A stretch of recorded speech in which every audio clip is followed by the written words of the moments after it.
तो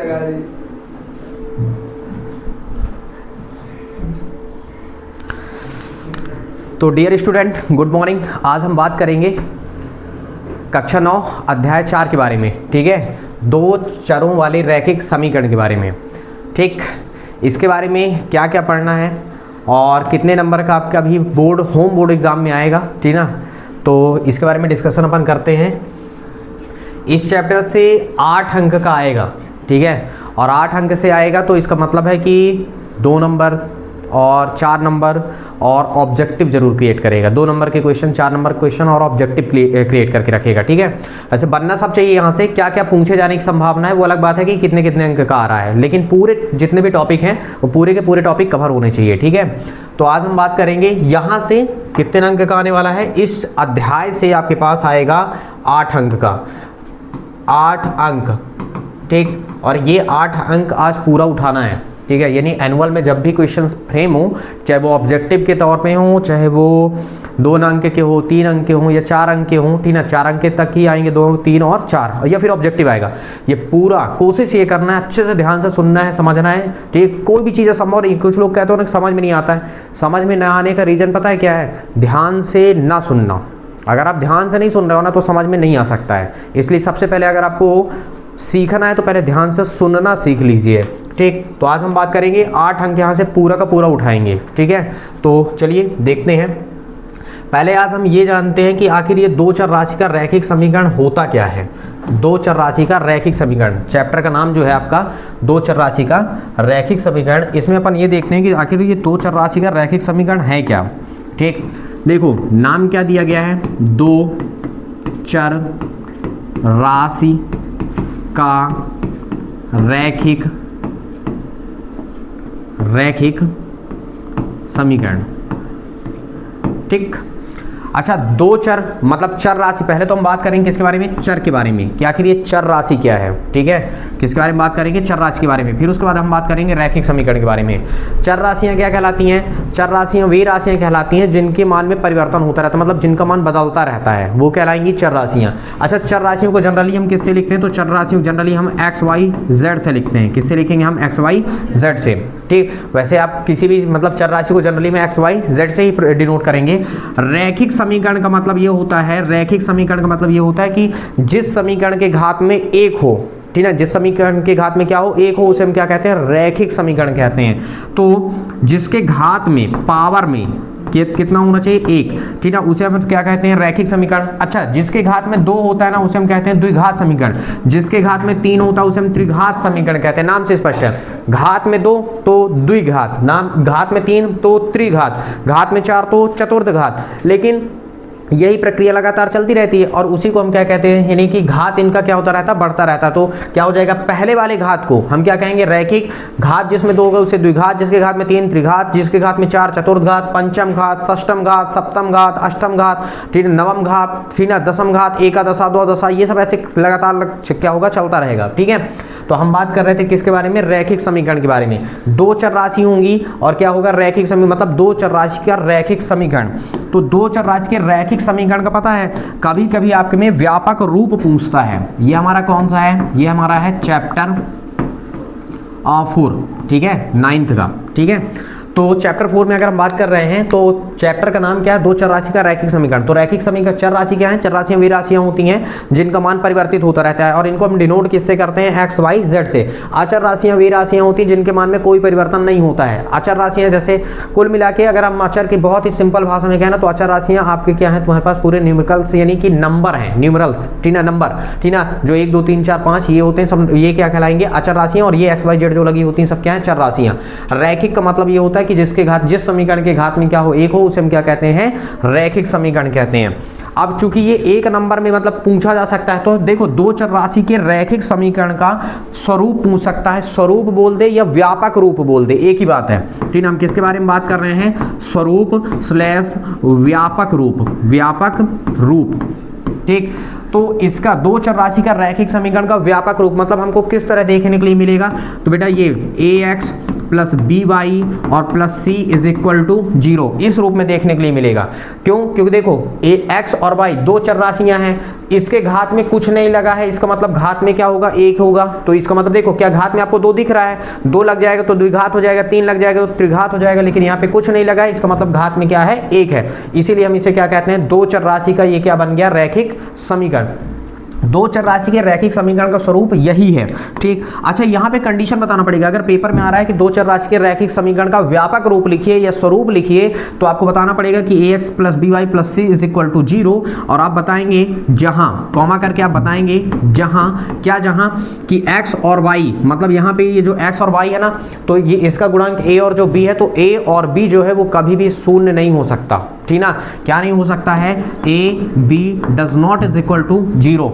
अगर सोचो अगर a 0 हो जाएगा तो x 0 हो जाएगा। मान लेते हैं थोड़ी देर के लिए कि अगर a 0 हो गया तो x 0 हो गया, तो इसका मतलब ये वाला पोर्शन खत्म हो गया। और अगर ये पोर्शन खत्म हो गया तो फिर क्या आपको दो चर राशि दिख रहा है? नहीं दिख रहा। या फिर b 0 हो जा रहा है मान लीजिए थोड़ी देर के लिए, तो क्या आपको दिख रहा है क्या? तो इस केस में क्या हो जाएगा? केवल c बस बचेगा, मतलब सब खत्म। ठीक। तो आप ये देख सकते हैं कि जहां a और b कभी भी 0 नहीं हो सकता है। अच्छा, आप पता है a b c अगर हम यहाँ पे बता रहे हैं, आपको सिर्फ लिखना इतना है। अगर मान लीजिए एक नंबर में आ रहा है कि मतलब दो चर राशि के रैखिक समीकरण का स्वरूप लिखिए या व्यापक रूप लिखिए, तो आप सिर्फ इतना लिखेंगे और बताएंगे ax plus B Y plus C is equal to 0, जहां a और b क्या है? Does not is equal to क्या है? 0। मतलब a और b कभी भी शून्य नहीं हो सकते हैं। c शून्य हो सकता है, इससे मतलब नहीं, क्योंकि इसके रहने या रहने से कोई फर्क नहीं पड़ेगा आपको, क्योंकि अगर ये नहीं भी रहेगा, मान लीजिए अगर ये भी नहीं भी है, तब भी आपको दो चर तो दिख रहा है ना, मेन दो चर दिखना है यहाँ पे। ठीक है, कि दो चर दिखना चाहिए। ठीक। अब हम बात करते हैं नेक्स्ट। अच्छा, पता है इसमें आपके पास x और y क्या है? चर राशि हैं। क्या है? चर राशि। और ये जो a b c है ना बेटा, a b और ये जो c है, ये क्या है? अचर राशि है। अचर राशि। एग्जाम में ऐसा कुछ करके दिखाना नहीं है, मैं सिर्फ फॉर एग्जांपल बता रहा हूं ना कि ये चर राशि और ये अचर राशि है। एग्जाम में केवल जितना पूछेगा उतना ही लिखना है कि स्वरूप जो है या व्यापक रूप है वो ये होता है बराबर 0, जहां a और b क्या है? Does not is equal to क्या है? 0 है। मतलब a और b क्या है? शून्य के बराबर नहीं है। अभिषेक, अगर आपको ना दिख रहा हो तो आप यहाँ बैठ जाओ, उठो वहां से।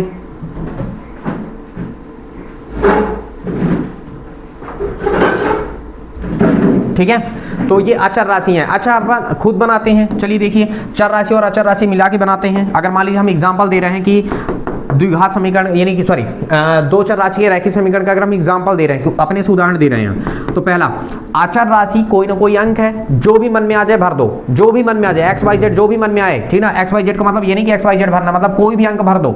ठीक है, और ये एक्स वाई को अपने साथ रखो। तो देखो, मान लो मेरे मन में आए कि मैं एक जगह में 5 रख देता हूँ और एक्स रहने देता हूँ, और बी की जगह में 6 रख देता हूँ और इसके जगह में 7 रख देता हूँ बराबर 0। देखो, दो चर राशि का रैखिक समीकरण बन के रेडी हो गया।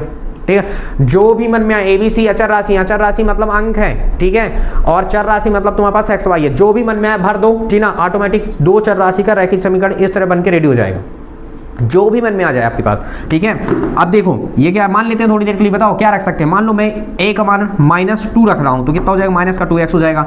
b का मान मान लो हम रख दिए कितना? 4, तो 4y हो गया। c का मान लो रख दिए -5, तो यहाँ पे प्लस के जब माइनस हो जाएगा, क्योंकि -5 रख रहे हैं, इक्वल 0। ये बन गया तुम्हारे पास। इन्फिनिट टाइम बना सकते हो। ठीक ना? अनंत बना सकते हो। ठीक ना? बस एक बार समझ लो, बस हो गया, इसके अतिरिक्त और कुछ भी नहीं है।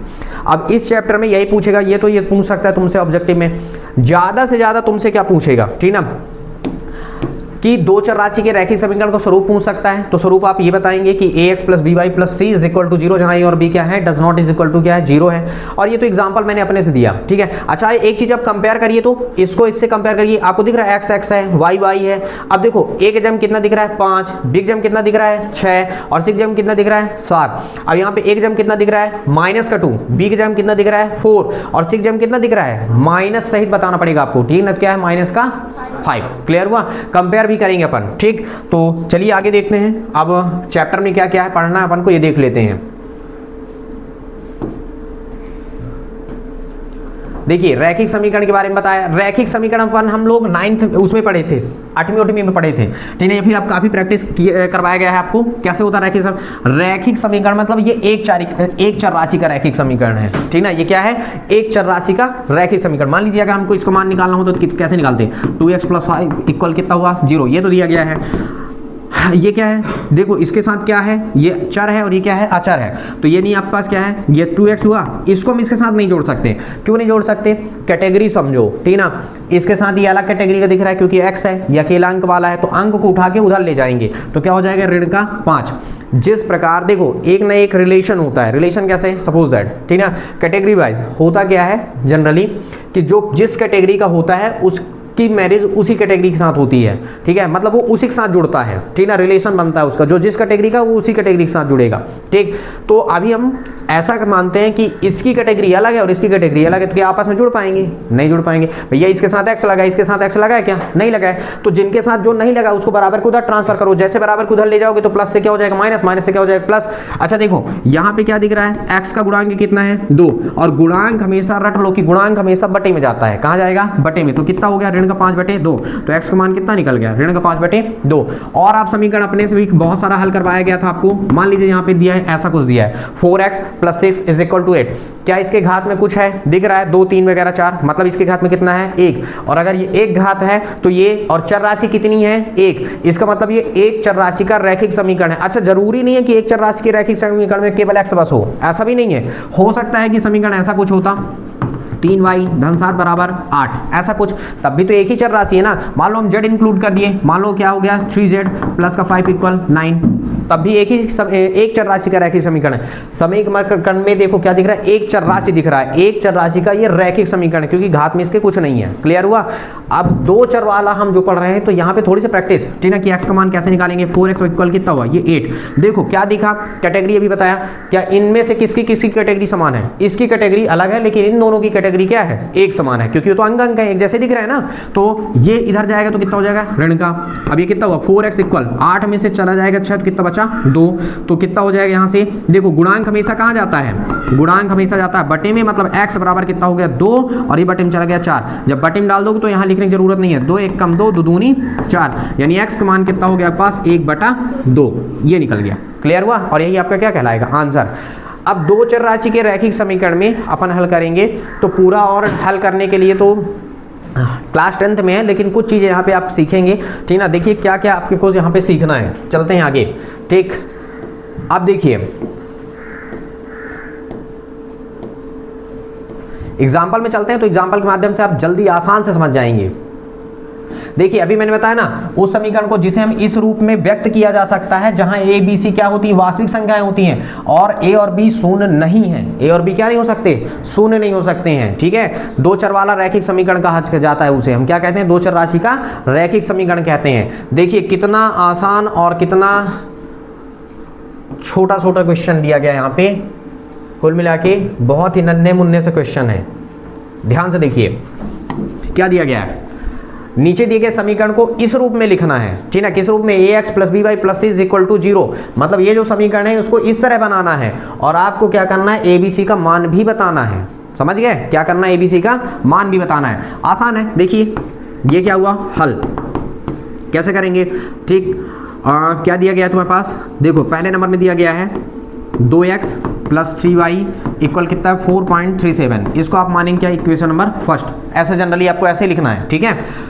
प्रश्न को बहुत अच्छे से पहले पढ़ना है, उसके बाद, ठीक है, ये प्रश्न हमने लिख लिया। अब क्या बोला गया है कि इस रूप में लिखना, तो आप क्या लिखोगे, ऐसे लिखोगे, समीकरण, ये मैंने लिखा समीकरण 1 को, एक लिखते हैं ऐसे डैश करके लिख देते हैं क्या, एक, समीकरण 1 को किस रूप में लिखना है, ax + by + c = 0 के रूप में लिखने पर, क्या करने पर,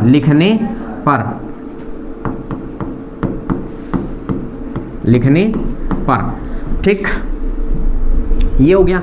जब हम लिखेंगे तो देखिए क्या निकल के आ रहा है सामने, बेटा इसको देखो, ये कितना है तुम्हारे पास 2x धन कितना है 3y, ठीक है, ये कितना हुआ 2x, और ये क्या कहलाया आपका 3y। अच्छा इसको इधर ले आएंगे, तो जब इसको इधर ले आएंगे तो तुम्हारे पास दिमाग लगाओ, ठीक है, जैसे लाएंगे तो ये माइनस का हो जाएगा, तो कितना हुआ तुम्हारे पास माइनस का 3x, अरे सॉरी 4.37 = उधर कुछ नहीं बचा तो क्या हो गया 0। तो देखो ये सब इस तरह दिखने लग गया, ठीक। अगर हम देखते हैं तो यहाँ पे कितना हुआ, अगर आप कंपेयर करना चाहते हैं, देखो इस तरह अगर बनाना है तो आप ऐसे लिख सकते हो 2x धन 3y, आप धन का चिन्ह लगाओ और इसको लिख दो ब्रैकेट में -4.37 इक्वल कितना हुआ 0।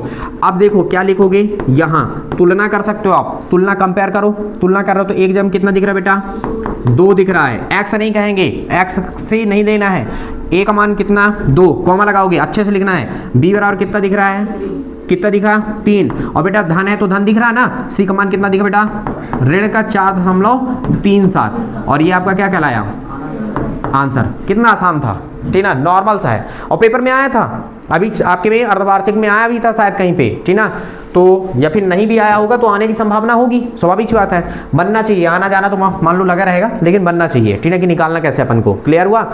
तो ये हुआ। अब देखो ये वाला निकालते हैं, सेकेंड नंबर,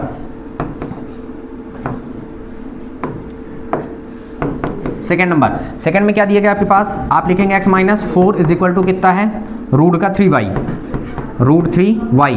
इक्वेशन नंबर हमारे लिए क्या बन गया, ये फर्स्ट, ये चीज आप रट लीजिए, सब में लिखना है, ठीक है, ये हमने यहाँ पे कॉपी किया और ये यहाँ पे रख दिया, ठीक है।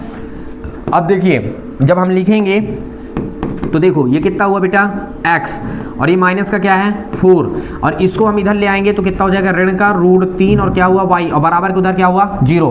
पहले x वाला होना चाहिए, फिर y वाला होना चाहिए, फिर अंक वाला होना चाहिए, देखो पहले x वाला फिर y वाला फिर बचा हुआ सब, ठीक है। तो x वाला तुम्हारे पास क्या दिख रहा है, देखो यहाँ पे हम 1 और x ऐसे लिख देंगे, मतलब इसके सामने कोई गुणांक नहीं, मतलब कितना होगा 1 होगा। अब देखो ये तुम्हारे पास धन लगा लो, ठीक है, चाहे पहले आप एक काम करो, पहले आप पूरा लिखो, फिर उसके बाद सब लगाना, ये x हुआ, फिर माइनस का √3 और y हुआ, ठीक, माइनस का √3 और क्या हुआ y, और फिर बाद में माइनस का 4 इक्वल क्या लिखा हमने 0। अब देखिए इसके सामने गुणांक कुछ नहीं, मतलब क्या होगा 1, और ये तो वहाँ पर कितना हुआ x, धन लगा लो आप और माइनस को क्या कर दो ऐसे ब्रैकेट में डाल दो, और कितना हुआ y, और फिर प्लस लगाओ और इसको क्या कर दो माइनस का 4 इक्वल क्या हुआ 0 हुआ। इसके बाद तुम्हारे पास यहाँ पे क्या दिखने लगा, यहाँ, ठीक, अब यहाँ क्या दिखा, देखो इससे कंपेयर करो, तुलना कर रहे हैं, तो देखो x है, a के जगह कितना दिखने लगा 1, b के जगह कितना दिखने लगा माइनस का √3, c के जगह कितना दिखने लगा माइनस का 4, सब कंपेयर हो गया। तुलना करना a b c का बोला ना मान ज्ञात करने के लिए, आसान तरीके से निकाल दिए, और यही हमारा क्या कहलाया आंसर कहलाया, ठीक, ये हो गया। अच्छा नेक्स्ट क्या बोल रहा है आपसे, तीसरा नंबर सवाल देख लो, कितना दिया गया है 4 इक्वल कितना है 5x - 3y, 4 इक्वल कितना दिया गया 5x - 3y, ठीक। तो बताना सवाल क्या था तीसरे नंबर में, 4 equal 5x - 3y, book open कर लो,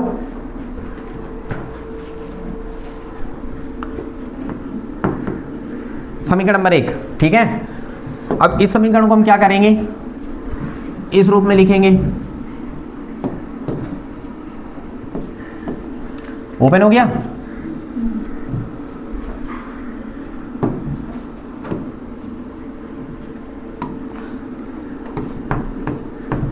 ठीक, कहीं पे अगर डाउट रहेगा तो पूछ भी लेना, ठीक है ना, कोई दिक्कत नहीं उसमें, ठीक है। समीकरण एक को हम क्या लिखना है इस रूप में, यही है ना, 4 इक्वल क्या है 5x - 3y। इस केस में अगर हम देखें तो देखिए इस 4 को हम बराबर के उधर लेके चलते हैं, ठीक है, तो कितना हो जाएगा देखो 5x माइनस का 3y और 4 उधर जाकर -4 इक्वल कितना हुआ 0। पहले आप थोड़ी सी अच्छे से सेट कर लीजिए, देखिए ये कितना हुआ 5x, जहां जहां माइनस है प्लस लगा के बाकी को आप ब्रैकेट में डाल दीजिए, माइनस कर दीजिए, ठीक है। तो कितना प्लस लगा दिया हमने, और माइनस का क्या हुआ 3y, चूंकि मल्टीप्लाई होगा तो माइनस में ही आएगा, और प्लस कितना हुआ 4, और ये कितना हुआ माइनस का 4 इक्वल कितना हुआ 0। अब जब यहाँ हम तुलना कर रहे हैं तो यहाँ आप क्या लिखोगे, देखो a का मान कितना दिखने लगा, a का मान कितना है 5, पीछे वाले सुनाई नहीं दे रहा क्या, बोल नहीं रहे हो, b का मान कितना है माइनस का 3, c का मान माइनस का 4, और ये सब आपका क्या कहलाया आंसर, क्लियर हुआ, ठीक। इसी तरीके से बिल्कुल साफ सुथरा स्पष्टतः लिखना है, ठीक है, कहीं पे दिक्कत नहीं होना चाहिए। चौथा नंबर क्या है बताओ, 4 नंबर, ठीक है ना, कितना है 2x equal 2y, only y, ठीक है। इसको हम नाम दिए क्या समीकरण नंबर 1। सेम प्रोसीजर हम क्या करेंगे, समीकरण 1 को इस रूप में लिखेंगे, ठीक, ये। अब देखिए जब लिखेंगे तो इसका मतलब क्या हुआ, ये हुआ क्या 2x, और ये इधर आके क्या हो गया माइनस का क्या हो गया माइनस का y इक्वल के कुछ नहीं बचा, क्या हो गया 0। अच्छा देखो थोड़ी सी सेट करो इसे, कितना हुआ ये 2x, प्लस का चिन्ह लगाओ और -1, यहाँ पे कुछ गुणांक नहीं, मतलब क्या है माइनस का 1। गुणांक की अगर हम बात करते हैं तो गुणांक तुम्हारे पास क्या कहला -1, और कितना हुआ ये y इक्वल, अब देखो इक्वल क्या हो गया 0। अब देखो a का तो है, b का भी है, लेकिन c का नहीं। तो हम एक काम करते हैं कि अब कुछ नहीं है तो हम प्लस लगा के अपने 0 करके बराबर क्या लगा दिए 0। अब जब हम यहाँ तुलना करेंगे ना बेटा, तुलना देखो 2x था, इसका गुणांक -1 था, तो हमने ब्रैकेट में डाल दिया y, और c वाला अंक पोर्शन कुछ है नहीं तो हम क्या कर दिए धन का 0 बराबर क्या कर दिए 0। तुलना करो, देखो यहाँ a का मान कितना है 2 और b का मान -1 और c का मान 0, और ये आपका क्या कहलाया आंसर। ठीक है, ऐसे निकालना है। क्लियर हुआ? ठीक, क्लियर हुआ कि नहीं? ठीक है, तो अब हम चलते हैं नेक्स्ट पे। ठीक है, लिखने का सब सेम तरीका, इसी तरह के सवाल आपके कहाँ प्रश्नावली में रखे गए हैं, और सेम इसी पोजीशन से आपको क्या करना है, हल करना है। क्लियर हुआ मैंने क्या कहा? ठीक है, तो ये हुआ। नेक्स्ट देखते हैं।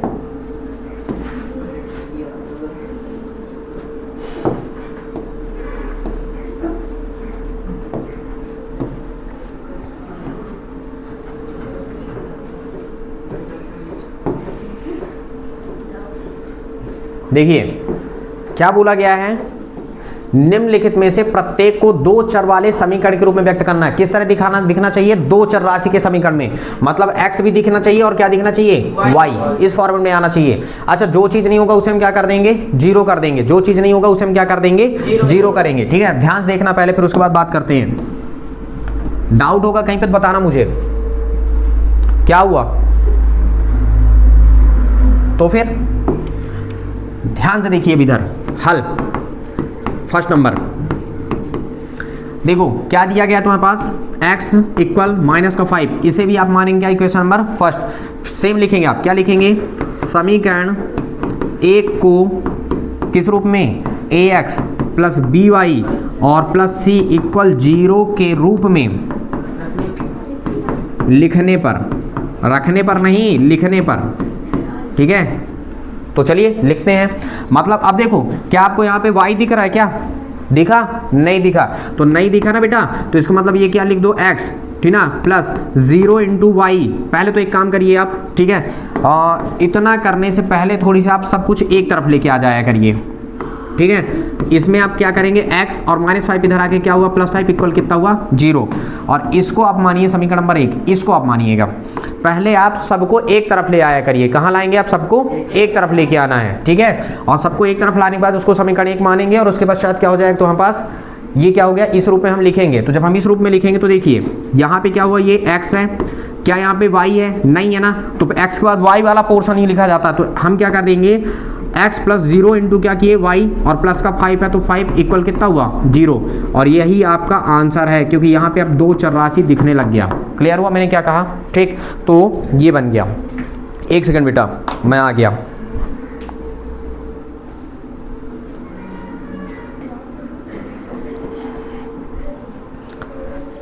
नेक्स्ट, अब देखो क्या हुआ यहाँ से, सेकंड नंबर में सवाल क्या दिया गया है, y इक्वल 2। पहले क्या बताया हमें कि एक तरफ लेके आओ, तो y इधर आए तो -2 इक्वल क्या हो गया 0। ये क्या बन गया इक्वेशन नंबर फर्स्ट। बराबर के पहले इधर लेके आना है, फिर सेम चीज कॉपी करके लिख लेना, सेम। ठीक है, इसी तरह आपको प्रत्येक में लिखना है। ठीक, ये आपके पास आ गया ये। ठीक, अब देखिए ये क्या कहला है आपके पास, हम लिख रहे हैं ना ax plus by plus equal 0 के रूप में लिख रहे हैं। अब देखो क्या यहाँ पे x है, नहीं है, तो आपको क्या लिखना पड़ेगा, लेकिन पहले x ही लिखते हैं, तो 0 डॉट x प्लस y है तो y, -2 है तो -2 इक्वल कितना हो गया 0। बस बेटा यही आपका आंसर है, ये कहलाया। ठीक है, थर्ड नंबर में आपके पास क्या था बेटा, सवाल बोल दो। 2x equal 3। ठीक है, 2x इक्वल 3। पहले हम एक तरफ लाएंगे तो कितना हुआ 2x - 3 equal 0, equation number first. बाकी सब कॉपी पेस्ट। ठीक, सेम चीज़ लिखना है, कहीं पे भी स्टेटमेंट चेंज ही नहीं करना है। क्लियर हुआ? अब देखिए नेक्स्ट देखते हैं। इस केस में आपके पास क्या बन गया, देखिए ये कितना हुआ 2x प्लस क्या नहीं है y, तो 0 डॉट y, और माइनस का 3 है तो 3 इक्वल क्या हुआ 0। ये आपका बन गया ये आंसर। क्लियर हुआ? फोर्थ नंबर में क्या बेटा, 5 5 5 5y 5y इक्वल टू, मतलब x नहीं है कुल मिला के, है ना। कितना दिया गया है, 5y इक्वल टू। पहला काम क्या था कि बराबर के एक तरफ लेके आना, ठीक है। तो बराबर के जब हम एक तरफ लेके आएंगे तो कितना हुआ, 5y माइनस 2 इक्वल कितना हुआ, 0। अब बाकी सब कॉपी पेस्ट। देखो मैं प्रत्येक सवाल को बताए दे रहा हूं ना ताकि आपको दिक्कत ही ना हो। अब देखो x नहीं है ना, तो 0.x, फिर ये कितना है 5y, फिर कितना है माइनस 2 इक्वल कितना हुआ 0, ठीक है। ये इक्वेशन नंबर फर्स्ट है, ठीक है। और ये आपका क्या कहलाया, आंसर, और ये आपका कंप्लीट। क्लियर हुआ, ठीक। ध्यान से सुनना है, समझना है, बहुत अच्छे से सुन के समझोगे सारी चीजें क्लियर हो जाती हैं, ठीक है ना। तो ये था, अब आगे चलते हैं।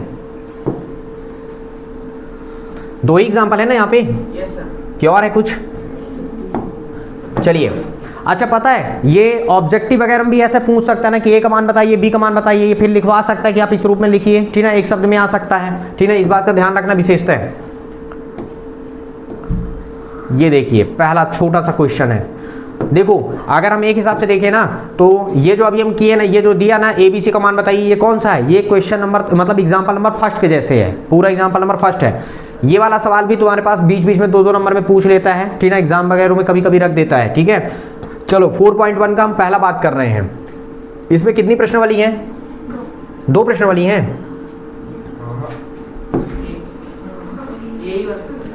2 प्रश्न वाली होंगी। चलिए ठीक है, क्या बोला गया है, एक नोटबुक, नोटबुक मतलब कॉपी की कीमत कलम की कीमत से 2 गुनी है, ठीक है। अब बोल रहा है तुमसे इस कथन को निरूपित करने के लिए 2 चर राशि का क्या करना है, आपको एक ठो समीकरण बनाना है, ठीक है। और समीकरण बनाने के पश्चात कुछ नहीं करना है, सिर्फ समीकरण बना के दिखाना है आपको, और कुछ नहीं करना है। प्रश्न कह रहा है कि एक कॉपी की कीमत पेन की कीमत से 2 गुनी है, ठीक है। और इंस्ट्रक्शन भी दिया है कि नोटबुक की कीमत को x मान लो और कलम की कीमत, कलम मतलब पेन की कीमत को क्या मान लो, y। तो आप क्या करोगे, मानोगे, माना नोटबुक की कीमत लिख लेना, नोटबुक की कीमत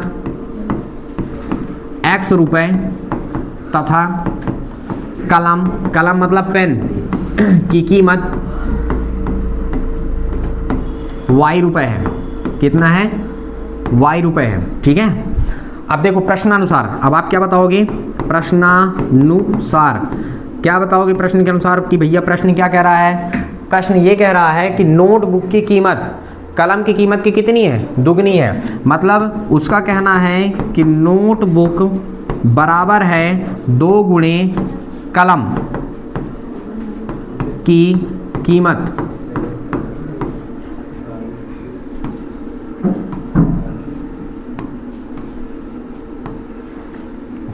नोटबुक की कीमत। प्रश्न जानते हो क्या कह रहा है, प्रश्न ये कह रहा है कि अकेला कॉपी 2 ठो पेन के मूल्य के बराबर है, मतलब एक जो कॉपी है वो 2 ठो पेन की कीमत के बराबर है, ठीक है। तो देखो नोटबुक की कीमत जो है कलम की कीमत की कितनी है, 2 गुनी है। अब यहाँ पे नोटबुक का में तुम्हारे पास नोटबुक की कीमत क्या माने हो, x रख दो, 2 है तो 2 गुणे कलम की कीमत कितनी माने हो आप, y, तो y रख दो, ठीक। इस केस में तुम्हारे पास कितना आ गया, देखो x बराबर ये गुणा कर दिए मतलब 2y हो गया, गुणा करने में कितना हुआ 2y, इसको इधर लेके आओ, कितना हुआ x, ये हुआ बेटा x और माइनस कितना हुआ 2y इक्वल कितना हुआ 0। और यही क्या है, 2 चर राशि का रैखिक समीकरण। 2 चर राशि दिख रहा है ना x और y, 2 चर राशि का रैखिक समीकरण हो गया। पेपर में आया था क्या, ये नहीं आया था, पहले आया होगा तिमाही वाई में कहीं पे, ठीक है, ठीक है। आए चाहे ना आए पर बनना चाहिए, ठीक है। 2 नंबर के लिए पूछ सकता है ना, ऑब्जेक्टिव में आ सकता है, 2 नंबर में आ सकता है इस बार, ठीक ना, क्योंकि 8 नंबर का सवाल है यहाँ से, 8 नंबर का ये प्रश्न आएगा यहाँ से। सर हम बोले कलम की कीमत 2 गुनी है, जिसको बराबर में, हाँ जो भी देखो नोटबुक है ना, तो नोटबुक की कीमत पहले इनको बराबर लगा के कलम की 2 के साथ कलम का गुणा करो। मतलब प्रश्न ये कह रहा है कि अकेला पेन मतलब अकेले एक कॉपी की कीमत 2 ठो पेन की 2 पेन की कीमत के बराबर है, समझ गए, ये कहना चाहता है वो। तो यहाँ पे नोटबुक यानी कॉपी की कीमत बराबर हम क्या कहिए 2 गुणे पेन की कीमत, समझ गए, ये कंडीशन है उसकी, ठीक। तो ये आंसर आपका आ गया होगा, ठीक है। अब हम चलते हैं नेक्स्ट। अब नेक्स्ट वाले में मैं थोड़ी सी बताऊंगा, है एक आध तो बताता हूँ, बाकी तुम कर लेना, ठीक है। जिसमें फंसने वाले होंगे वो वाले क्वेश्चन बता देते, बाकी तुम सेम उसी तरह कर सकते हो, ठीक है। और नहीं तो मैं जल्दी से पूरा ही निकाले दे रहा हूँ कॉपी पेस्ट करके, ठीक है। एक तो विधिवत बताता हूँ, बाकी सब कॉपी पेस्ट कर देता हूँ, ठीक है। देखना, ध्यान से देखना।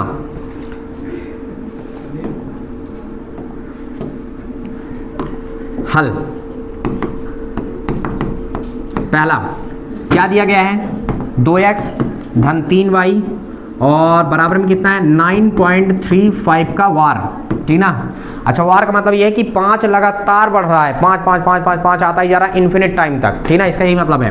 अब आप क्या लिखेंगे, सेम समीकरण एक को किस रूप में, ax plus by plus c equal 0 के रूप में लिखने पर एक चीज़ मैं बता देता हूँ आपको कि पता है इस दुनिया में कोई भी चीज़ असंभव नहीं है, ठीक है। तुम वो सब कर सकते हो जो आज तक किसी ने नहीं किया है, समझे। कहते हैं ना लोग कि गणित काफ़ी कठिन है, कठिन है, कठिन है। नहीं है भाई मेरे, कठिन है ही नहीं, ठीक। कठिन कैसे हो सकता है, कठिन तो हम बना के रखे हैं शुरुआत से, उस चीज़ को समझ ही नहीं रहे हैं। समझने का प्रयास नहीं करो तो तुमको हिंदी भी कठिन लगेगा, तुमसे पढ़ते नहीं बन रहा होगा ना तो तुमको हिंदी भी कठिन लगेगा, ठीक, और लगता ही है, समझ रहे हो।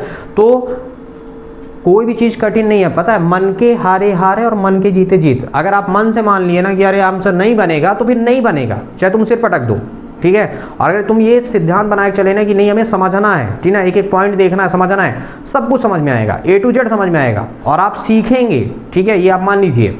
तो थोड़ी से आप अपने, ठीक ना, ब्रेन को एक्टिव करने का प्रयास करिए, समझने का प्रयास करिए। अगर नहीं समझ में आता है तो बताना भी, ठीक है। वीडियो भी देख लेना, वीडियो में भी नहीं समझ में नहीं आएगा तो कमेंट करके बताना, ठीक ना, फिर तो बताएंगे।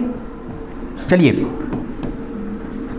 देखिए, ये हो गया। अच्छा, इस रूप में लिखना है तो इसका मतलब कितना हुआ, 2x प्लस क्या हुआ 3y, इसको बराबर के हम इधर ले आएंगे बेटा, तो माइनस का कितना हुआ 9.35 का वार, इक्वल में कुछ नहीं बचा तो 0।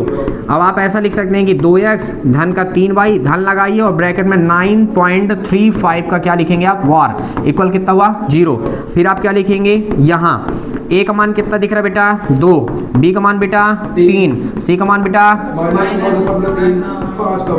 ठीक है, माइनस का 9.35 का वार, ठीक है।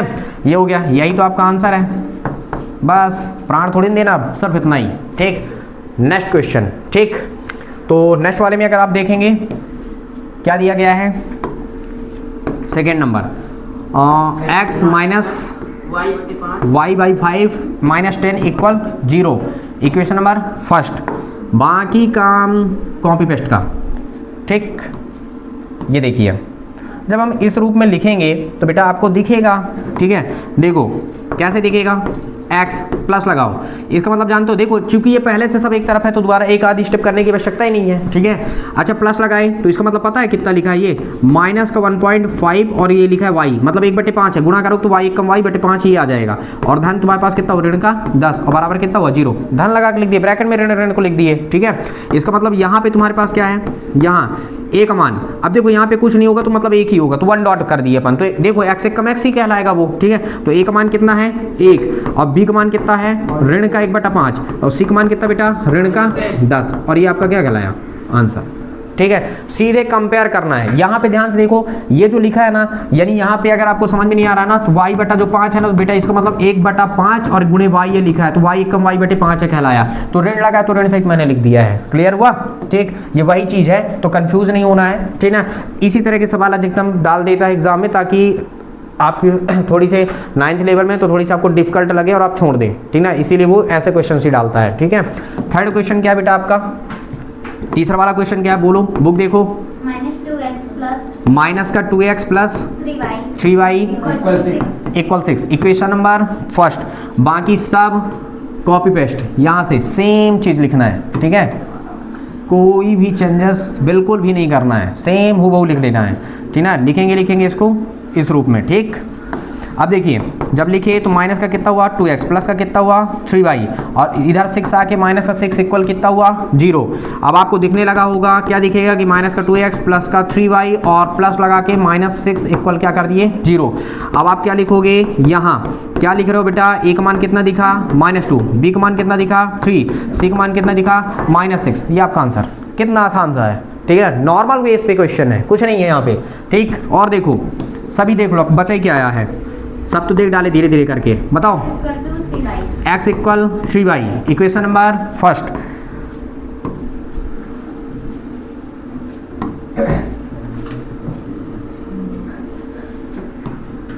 ये हुआ रेडी, ठीक। अब देखिए इस केस में क्या कहलाया, अगर हम देखें ये हुआ x और इक्वल कितना हुआ 3y। अगर हम यहाँ पे इसको इधर ले आए तो x माइनस का 3y इक्वल कितना कहलाया 0। समझ रहे हो आप, ठीक। अब यहाँ पे देख सकते हो आप, देखो पूछा है क्या, x के सामने गुणांक कुछ नहीं, मतलब कितना हुआ, केवल एक ही होगा, है ना 1। और ये हम प्लस लगा के इसको हम क्या किए माइनस का 3 और y, और हमारे पास एक c वाला पोर्शन ही बराबर 0, और मतलब धन 0 बराबर 0 कर दिए, ठीक है। तो यहाँ आपके पास क्या दिखा, यहाँ a का मान कितना हुआ बेटा 1, b का मान कितना दिखा -3, c का मान कितना दिखा 0, और ये सब तुम्हारे पास a b c के मान निकल गए। ये तुम्हारे पास क्या है, आंसर है इसका, ठीक है। क्लियर हुआ, मतलब आप बहुत अच्छे से क्लियर करना है आपको, ठीक है ना, मतलब देखो तो बिल्कुल दिमाग में बिल्कुल बैठ जाए, ठीक ना, मतलब कुल मिला के पूरा स्टेप रट जाए कि कैसे हमको करना है। हमको कोई सा भी समीकरण दे दिया जाए तो हम उस चीज़ को निकाल के बता दें, ठीक ना, इसीलिए इतना सारा यहाँ पे प्रैक्टिस किया जाता है। क्लियर हुआ मैंने क्या कहा। नेक्स्ट सर हो गया पूरा खत्म, ये 4 कर लेंगे। कर लोगे, 4 हो गए। आप कितने बचे हैं, 4। अभी 4 और बचे हैं। Yes, sir. कितने सवाल हैं टोटल, 8 सवाल हैं। तो चलिए देखते हैं बन जाएगा अब पूरा। हाँ 4 तो है, ठीक है, तो सेम है, बन सकता है आपसे अगर आप ट्राई करोगे तो, ठीक है। और अगर बोलो तो बता दे रहे हैं, ठीक ना, चलो बता ही देते हैं। 4 अब क्या है छूटे, ठीक ना, क्योंकि जिनको वीडियो प्रोवाइड होगी उनको शायद दिक्कत हो, तो ठीक है, क्योंकि अगर सबको देखेंगे तो लगेगा कि आधा बताए हैं, है ना। चलो पूरा देख देते हैं, बताओ जल्दी से, आपका रिवीजन हो जाएगा इसी बहाने। कितना हो गया 2x इक्वल इक्वेशन नंबर -5 है ना, इक्वेशन नंबर फर्स्ट। अच्छा -y है, -5 और y ये है ना, चलो ठीक है। ये कितना था 2x है ना, कितना था 2x इक्वल ये हुआ। अब देखिए कॉपी पेस्ट वाला काम सेम रहेगा, मतलब इसको सेम स्टेटमेंट आपको लिखना ही लिखना है। क्लियर हुआ, स्टेटमेंट आपको सेम ही लिखना है, आधा तो गायब हो गया इससे के रूप में लिखने पर, ठीक है। तो इसका मतलब क्या कहलाया, देखो ये कितना हुआ 2x, ये माइनस वाला इधर आके क्या हो गया प्लस का, इक्वल कुछ नहीं बचा तो क्या हो गया 0। नेक्स्ट देखो बेटा c वाला पोर्शन आपको दिखाई दे रहा है क्या, नहीं दिखाई दे रहा होगा, और नहीं दिखाई दिया तो प्लस करके 0 करो, इक्वल कितना हुआ 0। और आप यहाँ पे क्या लिखोगे, यहाँ a का मान कितना दिख रहा है 2, b का मान कितना दिखा 5, c का मान कितना दिखा 0। कंपेयर करो a b c, ठीक ना, इसी से कंपेयर कर लेते हैं, और ये आपका क्या कहलाया आंसर। फिर 6 नंबर क्या बोला बेटा, तुरंत बताओ। 3x + 2 इक्वल 0, यही है इक्वेशन नंबर फर्स्ट। बाकी सब कॉपी पेस्ट, इसी तरह स्टेटमेंट सेम लिखना है सब में। चलिए इस केस में क्या हुआ 3x + 2y, देखो यहाँ पे क्या y वाला पोर्शन है नहीं है, लेकिन हमको b का मान चाहिए था ना, ax + by के रूप में भी दिखाना है, तो कितना हो जाएगा 0 × y प्लस का 2 इक्वल कितना हुआ 0। तो यहाँ आपके पास क्या हुआ, देखो यहाँ a बराबर कितना हुआ 3, b बराबर कितना हुआ 0, c बराबर कितना हुआ बेटा 2, ठीक ना, यहाँ से 2 निकल के आ गया। इसका मतलब ये तुम्हारे पास क्या हुआ, ये आपका पूरा आंसर। नेक्स्ट 7 नंबर है ना, y - 2 equal 0, equation number first. अब ध्यान से देखिए,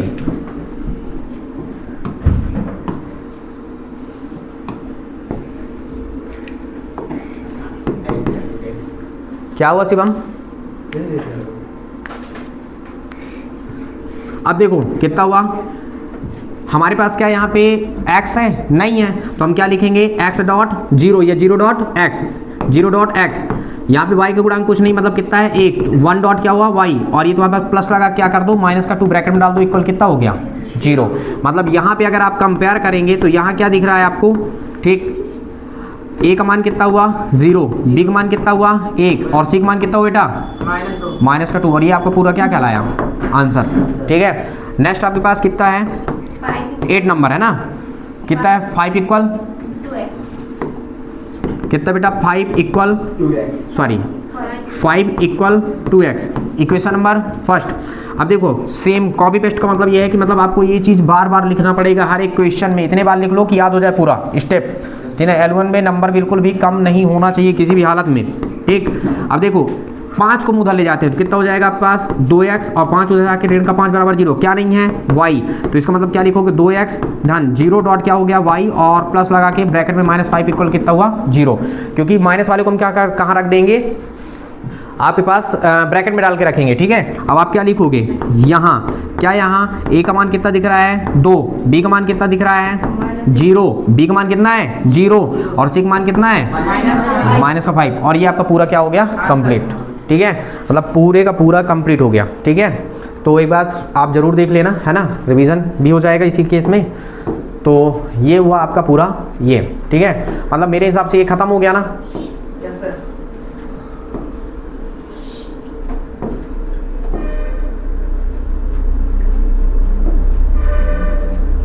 ठीक है, यानी अब 4.1 हमारा क्लोज।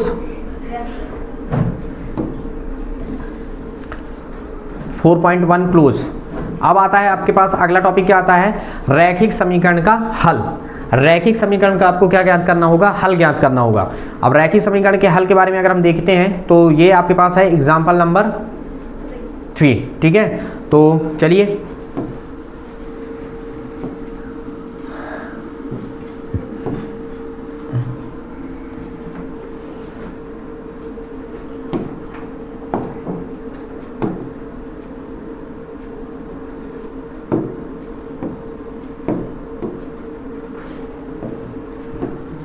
आज इस चैप्टर को क्लोज ही करेंगे। ठीक है, ये चैप्टर क्लोज हो जाएगा।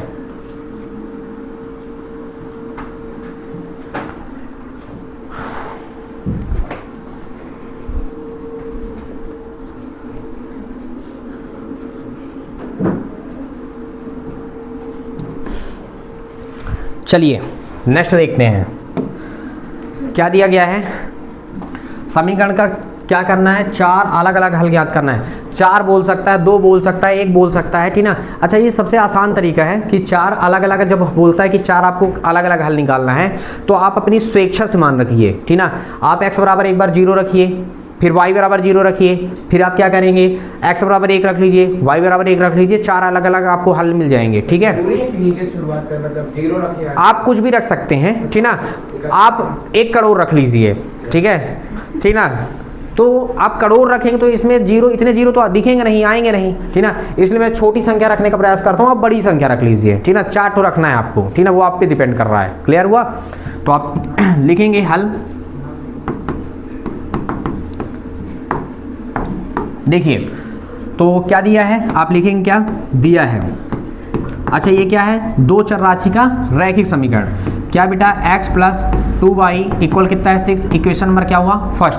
अपने से रखिए x बराबर क्या रखने पर 0। ठीक है, x बराबर 0 रखने पर। ठीक, 4 हल ज्ञात करना है। तो देखो जब 0 रखोगे आप तो इस केस में क्या हो जाएगा, पहले नंबर में हम रख रहे हैं x बराबर 0 रखने पर, तो क्या हो गया तुम्हारे पास x बराबर 0 रखने पर तो क्या बन जाएगा इस केस में 0 धन 2y बराबर कितना हुआ 6। 0 को कोई महत्व नहीं, मतलब क्या हुआ 2y बराबर कितना हुआ 6। कुल मिला के y बराबर कितना हुआ बेटा 6, और बटे में क्या चला गया 2, क्योंकि गुणांक कहाँ जाता है बटे में। 2 1 कम 2, 2 3 6, यानी y बराबर तुम्हारे पास कितना आ गया 3। ठीक, मतलब आप ऐसे लिख सकते हैं अतः।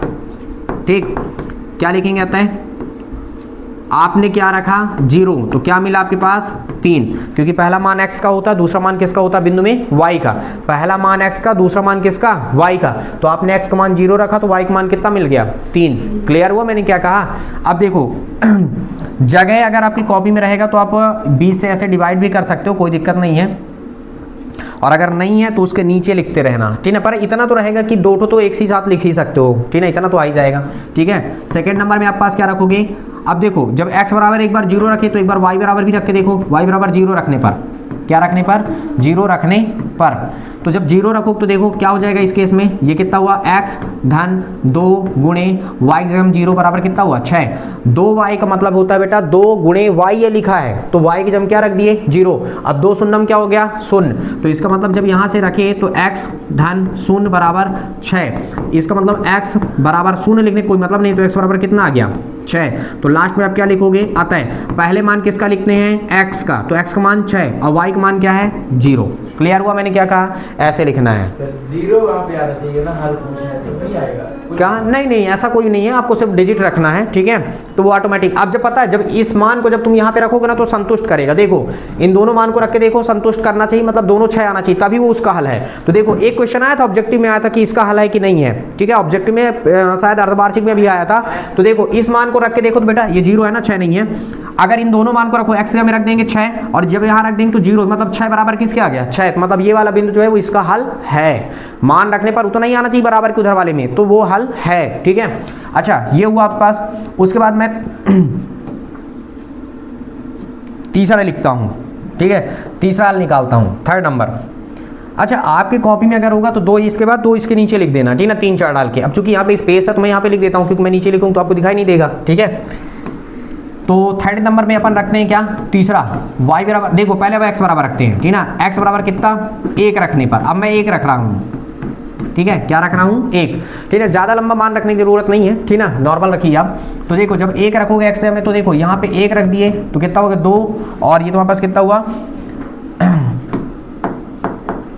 चलो यहाँ पे हम रखिए कितना x में कितना रख दिए 1, ठीक है, धन, और मैं नीचे ले आता हूँ, देखो यहाँ पे मैं x में कितना रख दिया 1, और ये हमारे पास कितना है 2y, और बराबर कितना है तुम्हारे पास 6। अब देखो एक उधर ले जाएंगे तो कितना हुआ, ये 2y बराबर कितना हुआ 6, और ये उधर जाके कितना हुआ ऋण का 1, इसका मतलब कितना हुआ 2y बराबर कितना घट जाएगा तो कितना बच गया तुम्हारे पास 5, यानी कुल मिला के बेटा y का मान कितना निकल गया 5/2, क्योंकि गुणांक कहाँ जाएगा बटे में जाएगा। और मैंने अभी क्या बताया, क्या लिखोगे अतः, ठीक है, पहले किसका मान लिखा जाता है x का, तो x का मान कितना है 1, और y का मान कितना निकल गया 5/6, कितना आसान था, ठीक है, सॉरी 5/6 धोखे से लिख गया, 5/2 बेटा, ये 5/2, ठीक है। अच्छा नेक्स्ट केस हम चलते हैं आगे, चौथा नंबर निकालते हैं। हाँ अब हम जब एक बार क्या रखे हैं, जब हम एक बार रखे हैं x बराबर 1 तो एक बार हम y बराबर भी 1 रख के चेक कर लेते हैं, ठीक है। तो क्या हो जाएगा, चौथा नंबर क्या हो जाएगा, 4 हल बोला ना बेटा, इसलिए मैं 4 रख रहा हूँ, ठीक है। 2 हल बोलेगा ना तो एक बार x बराबर 0, एक बार y बराबर 0, खत्म, ठीक ना। 2 हल बोलेगे तो 4 हल बोलेगा, ठीक है।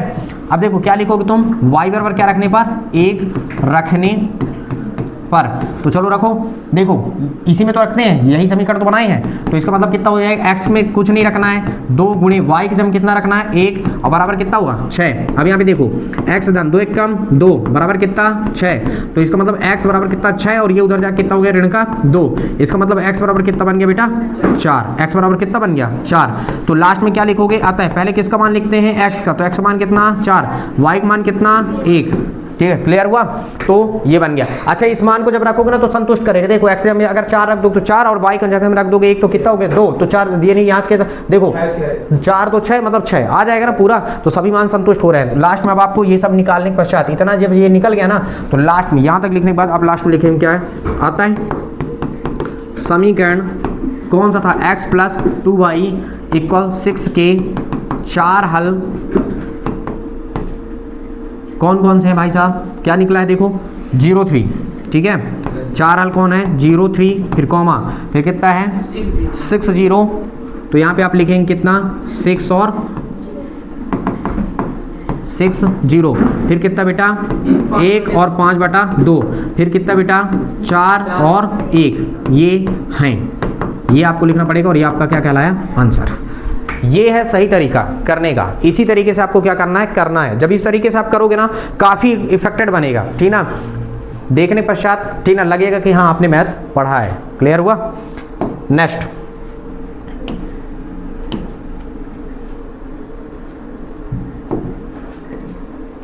ये तीसरा मैंने हल कर दिया, ठीक है।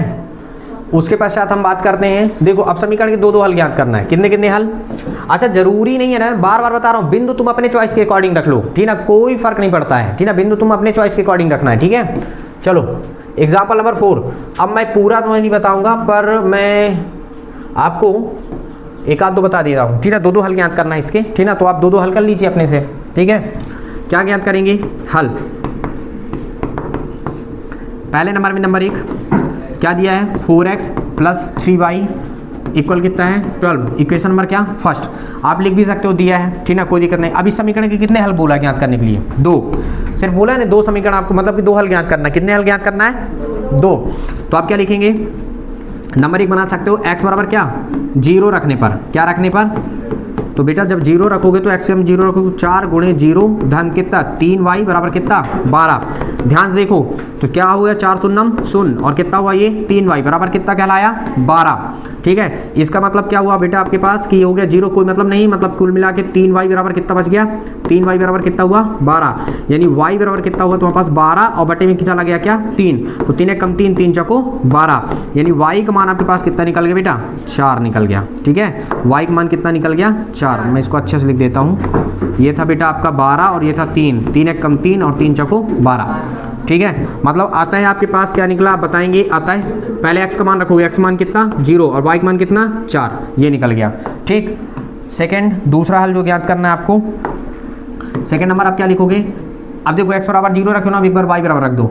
y बराबर क्या रखने पर? 0 रखने पर। तो बेटा जब रखोगे तो देखो यहाँ पे रखोगे तो कितना हो गया तुम्हारे पास? 4x ये हुआ, कितना हुआ? 3 × y जम कितना? 0 बराबर कितना हुआ? 12। इसका मतलब ये कितना हुआ? 4x धन 3 शून्यम 0 बराबर कितना हुआ? 12।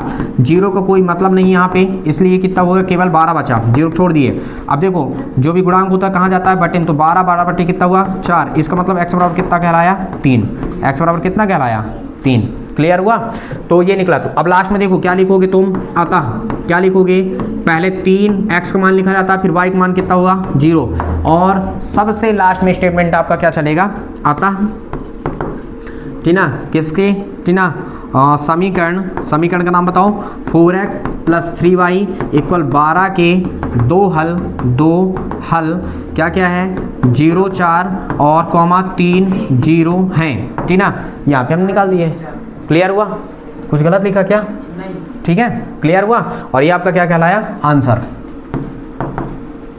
ये है तरीका। इसको 12/4 को काट दीजिए। हाँ काट सकते हैं, है ना, और जब पता चल जाए कि कट रहा है तो फिर काटने की आवश्यकता भी नहीं पड़ती है ना, ये भी है। क्लियर हुआ? ये क्लियर हो गया। नेक्स्ट तुम्हारे पास बोला क्या गया है? ठीक है, अच्छा मैं यहाँ का बता देता हूँ, बाकी तुम एग्जाम्पल वाला वहाँ प्रश्नवाली का तुम कर लेना, ठीक है ना। एग्जाम्पल का मैं सब बता देता हूँ, प्रश्नवाली का तुम कर लेना, ठीक ना। प्रश्नवाली में एक मोस्ट इंपॉर्टेंट क्वेश्चन है जो सबसे फेमस क्वेश्चन है, और वो एग्जाम में इस बार आएगा 4 नंबर में या 2 नंबर 3 नंबर में पूछेगा। ठीक है, अभी मैं बताता हूँ। ठीक है, तो अब अगला मुझे बताना, दूसरा नंबर बताना बेटा। 2x + 5y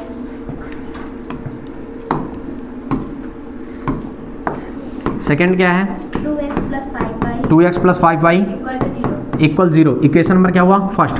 अब देखो 2 हल ज्ञात करना है, ठीक है। समीकरण के कितने हल ज्ञात करना है? 2। तो आप क्या करेंगे? ठीक है, लिख भी सकते हो। अब नंबर 1 x बराबर क्या रखने पर? 0 रखने पर। ठीक है, अब जब x बराबर 0 रखोगे ना बेटा तो कितना आएगा तुम्हारे पास? देखो दिमाग लगाओ, 2 × 0 क्योंकि एग्जाम 0, 5y बराबर कितना हुआ बेटा? 0। कुल मिला के ये भी 0, 5y बराबर ये भी 0। 0 इधर के 0 का कोई महत्व नहीं, ठीक ना, पर इधर तो लिखना पड़ेगा। गुणांक कहाँ जाता है बेटा? बटे में। तो y बराबर कितना? 0/5। कुल मिला के जब भाग दोगे तो 0, क्योंकि अगर शून्य में आप किसी का भाग दोगे तो क्या हो जाएगा? वो शून्य ही होगा।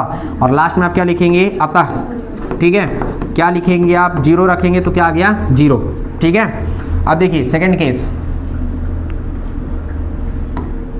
Second number. अब आप क्या रख रहे हैं? एक बार जब x बराबर 0 रखें तो एक बार क्या रखेंगे आप? y बराबर 0 रखने पर। तो y बराबर जब हम मेरी 0 रख रहे हैं तो देखो कितना हुआ बेटा? ये 2x धन 5y, मतलब 5 × y की जगह में 0 बराबर 0। इस केस में कितना हुआ तुम्हारे पास? 2x धन 0 बराबर 0। इसका मतलब कितना हुआ? 2x बराबर 0। 0 इस 0 को लिखने की जरूरत नहीं, पर उधर वाला तो लिखेंगे। x बराबर 0 गुणांक गया बटे में तो बटे 2। इसका मतलब x बराबर भाग दिए तो क्या आ गया? 0, मतलब यहाँ पे भी 0 0। ठीक, तो इस केस में क्या हुआ तुम्हारे पास? लिख सकते हो क्या? अतः। ठीक है, क्या हो गया, x बराबर भी क्या, x का मान भी 0 और y का मान भी क्या है 0 है।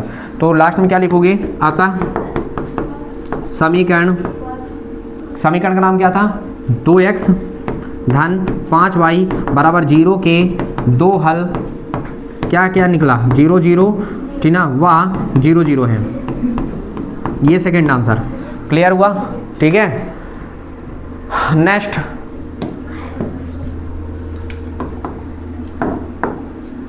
हाँ, third number 3y plus 4 equal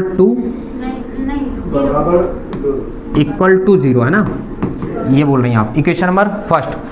अब देखिए पहली चीज़ ये कि x का मान रखने के लिए जगह भी तो होना चाहिए, x तो है ही नहीं, ठीक है। तो x नहीं है, फिर भी आपको लेके चलना पड़ेगा, ठीक है। समझ रहे हो आप, क्या करना पड़ेगा, लेके चलना पड़ेगा। पहले हम एक काम करते हैं ना, इसी को बना लेते हैं, ठीक है। क्या कर लेते हैं, इसी को बनाते हैं। तो देखो दो चर राशि का बना लो बेटा। जब देखो क्या नहीं है आपके पास, x नहीं है, तो 0.x plus 3y plus 4 equal 0, कोई दिक्कत नहीं। समीकरण नंबर हम मान लेते हैं क्या, 2। अब हम मान यहाँ पे रखेंगे, ठीक है।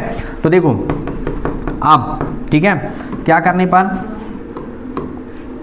नंबर 1 x बराबर 0 रखने पर, तो ध्यान से देखना बेटा, जब 0 रखो 0.0 तो खुद ही हो जाएगा, कोई मतलब नहीं, समझ रहे हो ना, सिर्फ समझाने के लिए मैंने ऐसा लिखा है। और प्लस 4 इक्वल कितना हुआ 0, इसका मतलब ये भी 0 हो गया, इससे कोई मतलब नहीं, मतलब 3y प्लस 4 इक्वल कितना बचा 0। इस केस में क्या कहलाया बेटा आपके पास, अगर हम देखें तो कितना हुआ 3y इक्वल, ये उधर जाके कितना हो गया -4, यानी कुल मिला के y का मान कितना आ गया बेटा -4 और बटे में कितना हो गया 3, कटेगा है ही नहीं। और लास्ट में क्या लिखेंगे, आता है हम जब 0 रखे तो ऋण का 4 बटा कितना कितना मिल गया 3 मिल गया, बहुत बढ़िया, ठीक है। नेक्स्ट, ठीक, सेकेंड केस, ठीक ना। अब y बराबर क्या रख रहे हैं 0 रखने पर, ठीक। तो जब y बराबर, अब ऐसे y बराबर तुम 0 रख दोगे तो x कमा ही ना पाओगे तुम, ठीक है। अगर तुम y बराबर 0 रख रहे हो तो x कमान ही नहीं पाओगे, क्योंकि x तो पहले से 0 है, ठीक है। तो इसका मतलब उस सब हो जाएगा, केवल 4 बस बचेगा, है ना। तो ये इस केस में तुम्हारे पास बनेगा। तो हम एक काम करते हैं, एक बार x बराबर 0 रखें, एक बार x बराबर फिर से कुछ रख लेते हैं, y जब कितना रखेंगे x, क्योंकि अगर y का मान अगर हम रखने जाएंगे ना इस केस में, तो देखो ये तो पहले से 0 है, तो किसका मान निकलेगा, किसी का मान ही नहीं निकल रहा है, समझ रहे हो। वो सभी केस के लिए सत्य बन जाएगा। तो हम फिर y बराबर, जब ऐसा कुछ केस है तो हम y बराबर क्या नहीं, y नहीं रख के फिर हम क्या रखेंगे, x ही रखेंगे, ठीक ना। हाँ, अब x बराबर कितना रख रहे हैं 1 रख रहे हैं, ठीक है। x बराबर कितना रख रहे हैं 1। कहने का ये मतलब है कि यदि x या y में से कोई भी एक 0 है, ठीक है, जैसे x 0 है ना, तो बार बार हम x बराबर 0 और x बराबर 1 रखेंगे, y का मान नहीं रखेंगे। अगर y 0 होता ना तो हम फिर क्या करते, y का मान रखते, मतलब कि फिर x का मान नहीं रखते, समझ गए ना। तो यही प्रोसेस है इसमें, क्योंकि मान रखो तो आप स्वयं सोचो कि हम x का मान कहाँ, y का मान अगर रख देंगे तो हम किसी का मान ही नहीं निकाल पाएंगे ना इस केस में, ठीक है। तो देखो x बराबर क्या रखने पर 1 रखने पर, तो रखेंगे तो देखो क्या बनेगा यहाँ पे 0 और इंटू कितना हुआ 1, मतलब गुणे, ठीक है। धन कितना हुआ 3y धन 4 बराबर कितना 0। अच्छा ये पॉइंट नहीं बल्कि गुणे का चिन्ह है, ठीक है, ध्यान रखना है यहाँ पे, मैं यहाँ पे गुणे लगा देता हूँ, ठीक है। अब देखो इस केस में कितना हुआ, ये 0 हुआ, धन का 3y धन का 4 बराबर 0, कुल मिला के 3y बराबर कितना 4 उधर जाके ऋण का 4, यानी y का मान कितना हुआ ऋण का 4 बटे कितना कहलाया 3। यानी लास्ट में आप क्या लिखेंगे, आता है जब आप क्या रखते हैं x का मान 1 रख रहे हैं तब भी y का मान ऋण का 4 बटा कितना बन रहा है 3 बन रहा है। क्लियर हुआ। अब आप क्या करेंगे, ध्यान से देखिए, आप क्या लिखेंगे, आता है समीकरण का नाम क्या था बेटा, समीकरण का नाम आपके पास था 3y प्लस 4 इक्वल 0 के 2 हल, और वो 2 हल कौन है 0 ऋण 4 बटा 3 व 1 और ऋण का 4 बटा 3 है, ठीक। ये आपका फाइनल आंसर, ये अपन तीनों कर लिए, ठीक है। ध्यान रखना ये इंपॉर्टेंट बन सकता है, ये पूछ सकता है आपसे, ठीक ना, ये वाला क्वेश्चन पूछ सकता है, ठीक ना, ताकि आप मान जब रखें तो हो सकता है कहीं आप मान कम ना कर दें, ठीक है, मतलब उठपटांग ना रख दें, ठीक ना, इसलिए यहाँ से आप पूछा जा सकता है, ठीक है। तो ये था इसका हल, ठीक है। उम्मीद है कि समझ में आ गया होगा, ठीक है। करना ऐसे ही है, सेम करना है, ठीक है। अब हम चलते हैं आगे।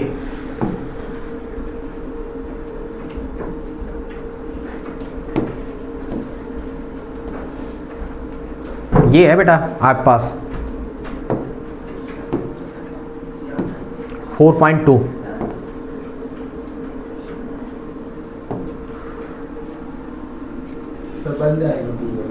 बन जाएगा। चलिए हम बता रहे हैं, ध्यान से देखिए, बस कुछ नहीं बताएंगे, ध्यान से सिर्फ आपको सुनना है, क्लियर हो जाएगा सब, ठीक।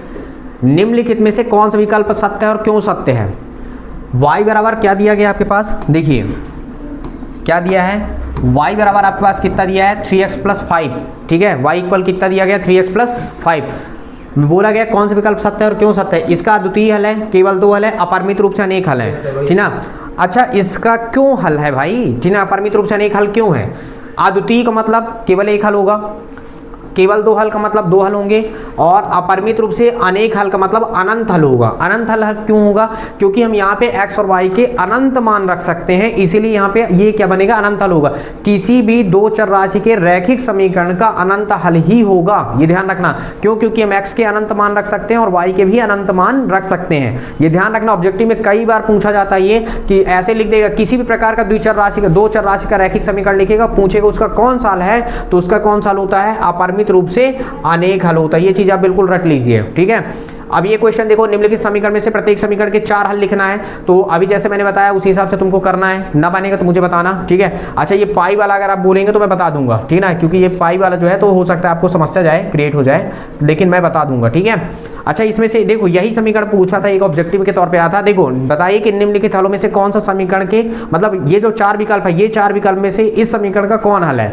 अच्छा जब हम ये x और y का मान है, जब x y का मान यहाँ पुट करें ना, तो हमको क्या करना चाहिए, इसके बराबर 4 के बराबर दिखना चाहिए। सोचो अगर x का मान मैं यहाँ पे 0 रख दिया और y का मान अगर मैं 2 रख दूंगा तो 2 दूनी 4, ये तो 0 हो जाएगा, तो ऋण 4 क्या 4 के बराबर हो सकता है, नहीं, मतलब ये वाला हल हो ही नहीं सकता कभी, ठीक है। क्लियर हुआ। 2 रख के देखो, 2 और 0, तो x से हम 2 रख देंगे, y का मान 0 रख देंगे, तो 2 बराबर कितना हो जाएगा 4, क्या 2 4 के बराबर होगा, नहीं हो सकता, मतलब ये भी हल नहीं है। अच्छा इसको देखते हैं रख के, जब इसको यहाँ पे रखेंगे तो देखो 4 आ जाएगा यहाँ पे, और y का मान रखेंगे 0, तो कितना 0, तो 4 बराबर 4, यही आपका क्या है, हल है, ठीक ना। मतलब जब हम मान रखें ना x और y का, तो बराबर के इधर वाला दिखना चाहिए अंक, ठीक ना, तो वही उसका क्या कहलाता है, हल कहलाता है। बाकी अब किसी को रखेंगे तो कभी नहीं आएगा, समझ गए, मतलब ये कोई हल नहीं हो सकते, ठीक ना, सिर्फ यही बस एक हल है, ठीक ना। इसका जो सबसे अच्छा क्वेश्चन बनता है ना बेटा, वो सबसे अच्छा क्वेश्चन ये है, क्वेश्चन नंबर 4, ठीक है, ये पेपर में आता है भाई साहब, ठीक ना, आया भी था मेरे को लगता है, ठीक है, और आएगा भी, ठीक ना। कितना नॉर्मल साल है, देखो एग्जाम्पल नंबर 4 की बात हम कर रहे हैं,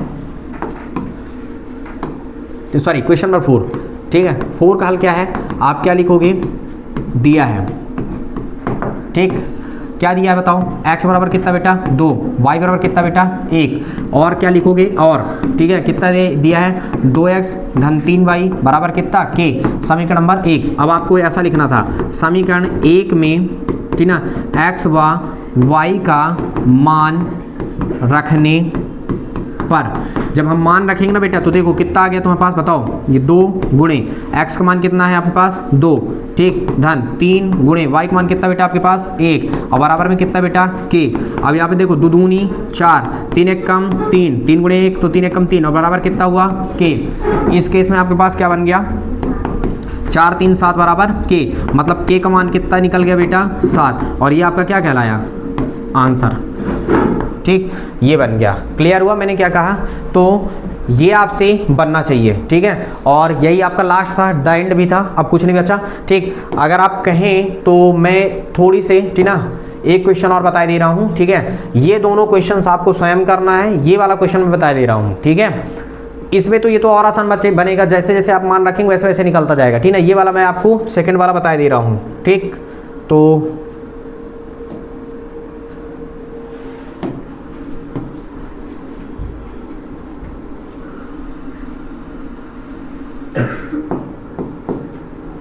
इसका हल आपका आंसर ये था, और इसका आपका ये था, ठीक ना।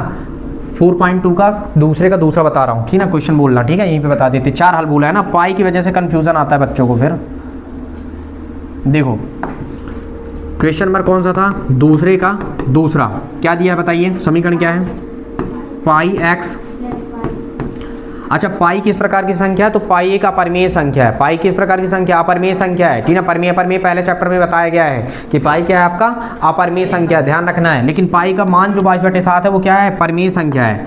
पाई x + y इक्वल कितना है इक्वल 9। इक्वेशन नंबर क्या बन गया? फर्स्ट। अच्छा देखो इस समीकरण के कितने हल चाहिए? 4 हल चाहिए, ठीक है। तो 4 हल चाहिए तो मतलब एक बार x बराबर 0, एक बार y बराबर 0, एक बार x बराबर 1, एक बार y बराबर 1 रख के चेक कर लेते हैं, ठीक। तो लिखोगे क्या? अब देखो नंबर 1 में क्या लिख रहे हैं? x बराबर क्या? 0 रखने पर। तो बेटा जब x बराबर हम क्या रखेंगे? 0 रखेंगे तो इस केस में क्या आया? देखो ये पाई गुणे 0 और धन कितना हुआ? y बराबर कितना हुआ? 9। कुल मिला के हो गया 0, धन कितना हुआ? y बराबर कितना हुआ? 9। यानी y का मान कितना कहलाया? 9, ठीक। तो लास्ट में आप क्या लिखोगे? अतः जब आप रख रहे हो 0 तब कितना आ गया? 9। ये पहला हो गया, ठीक है, पहला हल। अच्छा दूसरे में आप क्या करोगे? x बराबर पहले आप क्या रख सकते हो? y बराबर क्या रखने पर? y बराबर 0 रखने पर। तो जब 0 रखेंगे तो देखो कितना कहलाया? पाई x प्लस y की जगह 0, देखो पाई x है धन y की जगह 0 बराबर कितना हुआ? 9।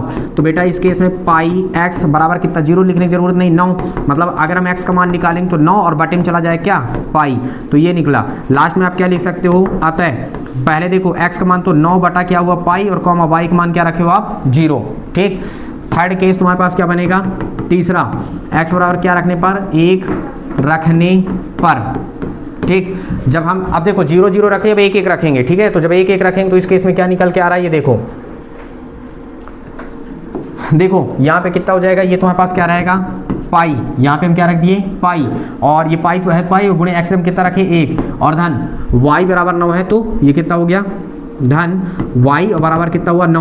अब देखो पाई से जब हम 1 का गुणा करेंगे तो पाई 1 कम पाई, धन का y और बराबर कितना हुआ? 9। अब पाई को उधर ले जा रहे हैं तो y का मान कितना निकल गया? 9 और माइनस क्या हो गया? पाई।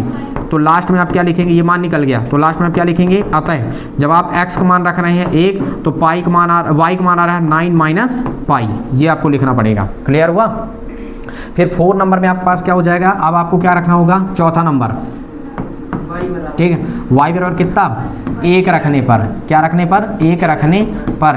तो जब y बराबर 1 रखेंगे ना बेटा तो इस केस में कितना हो गया? चलो देखो कितना हुआ? ये तुम्हारे पास पाई x की जगह में नहीं रख रहे हैं ना, पाई x है ये, पाई x प्लस y की जगह कितना रखना है अपन को? 1, और बराबर में कितना हुआ? 9। इसका मतलब देखो ये कितना हुआ? पाई x बराबर ये उधर जाएगा तो कितना हो जाएगा? 9 और माइनस का कितना हुआ? 1, यानी पाई x बराबर कितना हुआ? 8। कुल मिला के आपके पास x का मान कितना हो जाएगा? 8। ये हुआ 8 और बटे में कितना चला गया? पाई। ये निकल गया। तो लास्ट में आप क्या लिखोगे? अतः, ठीक है। क्या निकला आपके पास? क्या क्या रखे थे आप? पहले आप लिखेंगे कितना? 8 बटे क्या लिखेंगे? पाई, और कॉमा y का मान कितना रखें आप? 1। फिर स्टेटमेंट आप क्या लिखेंगे? अतः समीकरण, कौन सा समीकरण था?